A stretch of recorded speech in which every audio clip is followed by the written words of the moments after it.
Hello everyone, welcome back to another episode of Technologyglance.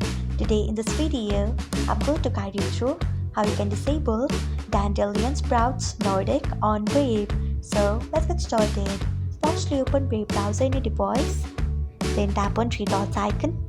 Next tap on settings. After that, tap on Brave Shields and Privacy. Then scroll until you find content filtering. Next tap on it. After that, scroll until you find Dandelions, Sprouts Nordic. Then turn off it by tapping on it. So, this is how you can disable Dandelion Sprouts Nordic on Brave. Thanks for watching. If you found this guide helpful, we would love it if you hit the thumbs up button below. We upload great new tech tutorials like this one every day, so do not forget to subscribe to our channel and hit the bell icon so that you'll never miss another update.